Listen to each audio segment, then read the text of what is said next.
सना बाजार जा रही होती है कि तभी कोई पीछे से आकर सना की गाड़ी को ठोक देता है, जिससे सना की गाड़ी में खरोंच लग जाती है और सना काफ़ी गुस्सा होती है और उस गाड़ी का पीछा करने लगती है। तभी वो गाड़ी एक रेस्टोरेंट में जाके रुकती है। सना रेस्टोरेंट के अंदर जाती है तो उसे वहाँ 3 लोग दिखाई देते हैं। सना काफ़ी कंफ्यूज हो जाती है। डिटेक्टिव आर्मी, क्या आप इन तीनों लोगों को देखकर बता सकते हैं कि किसने सना की गाड़ी में खरोंच लगाई होगी? सोचिए सोचिए। पहले और तीसरे आदमी को ध्यान से देखिए। उन दोनों के मेज पे खाना है और दूसरा वाला आदमी अभी भी मेन्यू कार्ड पढ़ रहा है, यानी ये अभी अभी आया होगा और इसी ने सना की गाड़ी में खरोंच लगाई होगी। चलिए अगली पहेली को देखते हैं। एक दिन एक दूध वाला रात होते होते शहर से गांव लौट रहा था। तभी उसे घाटी के पास एक आदमी दिखाई देता है जो उससे बोलता है, दोस्त, मैं एक राहगीर हूँ, मैं रास्ता भटक गया हूँ, क्या आप मेरी मदद कर सकते हो? क्या आप इस आदमी को देखकर बता सकते हैं कि इस आदमी को सचमुच मदद चाहिए या नहीं? जल्दी से सोचिए डिटेक्टिव आर्मी और अपना आंसर कमेंट करके बताइए।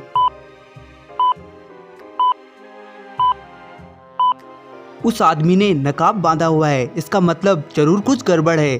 तभी वहाँ पर 4-5 लोग और आ जाते हैं और सभी ने अपने चेहरों पर नकाब बांध के रखा था। वो कोई और नहीं बल्कि डाकू होते हैं। वो दूध वाले के सारे पैसे छीन लेते हैं और दूध वाला उनका चेहरा भी नहीं देख पाता क्योंकि उन सभी लोगों ने नकाब बांध के रखा था। अगले दिन फिर से एक दूध वाले के साथ लूटपाट हुई। अब ये घटना अक्सर होने लगी थी। एक दिन गांव का सबसे ताकतवर और दबंग आदमी शहर से गांव की तरफ लौट रहा था। काफी रात हो चुकी थी और उसी घाटी पे डाकू ने उसे पकड़ लिया।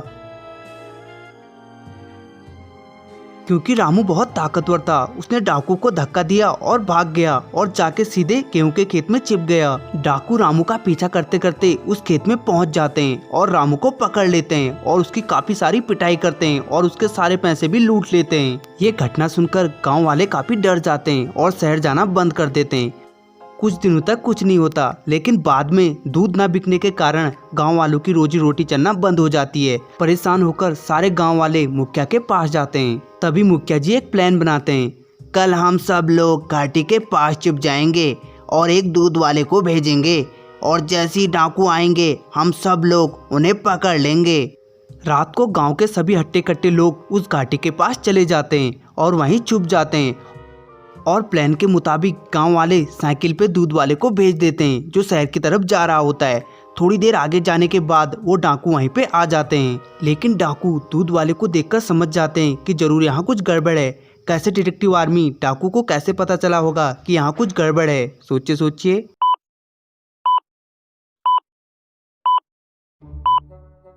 एक तो दूध वाला रात को गांव से शहर की तरफ जा रहा था और दूसरा उसके पास कोई दूध नहीं था। इसी से डाकू समझ जाते हैं। डाकू दूध वाले के सर पे एक लकड़ी से जोर से मारते हैं। इससे पहले गांव वाले कुछ कर पाते, डाकू वहां से भाग जाते हैं। गांव वाले तुरंत दूध वाले को लेकर गांव में आ जाते हैं और पुलिस वालों को शिकायत करते हैं। पुलिस जंगल में जाकर डाकू को ढूंढने की काफी कोशिश करती है, लेकिन नहीं ढूंढ पाती।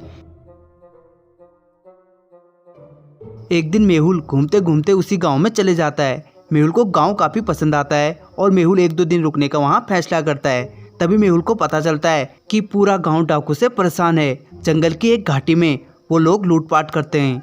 मेहुल गांव वालों से वादा करता है कि वो उनकी मदद करेगा और इस केस को सॉल्व करेगा। अगले दिन सुबह होते ही मेहुल उस घाटी पे पहुंच जाता है जहाँ पे गाँव वालों के साथ डाकू लूटपाट करते हैं। वहाँ पैरों के निशान देखकर मेहुल समझ जाता है कि डाकू जंगल के अंदर से आते हैं। मेहुल जंगल के अंदर चले जाता है।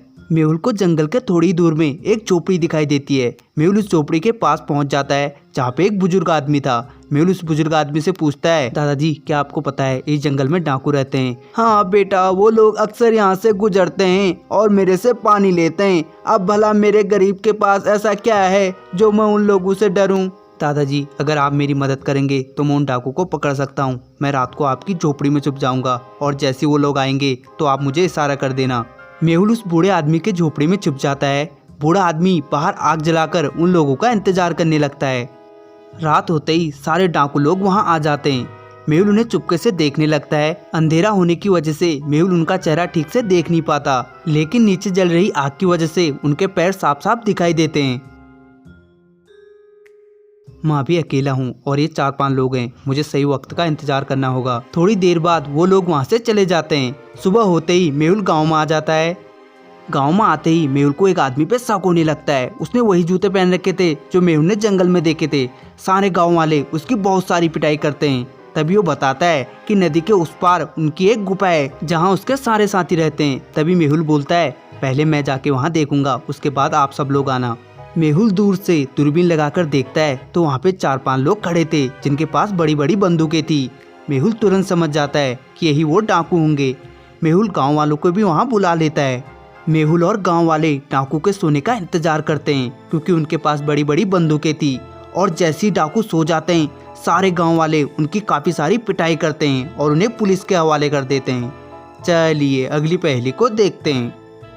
डिटेक्टिव मेहुल अपने कुत्ते को घुमाने के लिए एक पार्क में लाया होता है कि तभी उसका कुत्ता जंजीर तोड़ के वहाँ से भाग जाता है और इन तीनों घरों में से एक घर के अंदर चला जाता है।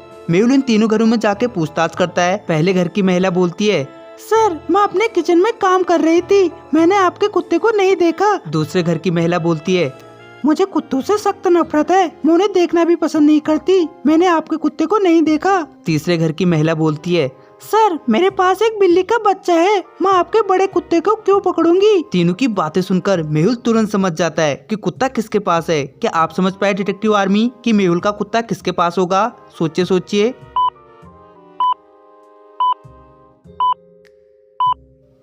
तीसरे घर की महिला झूठ बोल रही है। उसे कैसे पता चला कि मेहुल का कुत्ता छोटा या बड़ा है, जबकि मेहुल ने उसे बताया भी नहीं था। यानी उसी ने मेहुल के कुत्ते को छिपाया होगा। चलिए अगली पहेली को देखते हैं। इस फोटो को ध्यान से देखिए और बताइए कि दोनों में से कौन बचेगा। जल्दी से सोचिए और अपना आंसर कमेंट करके बताइए।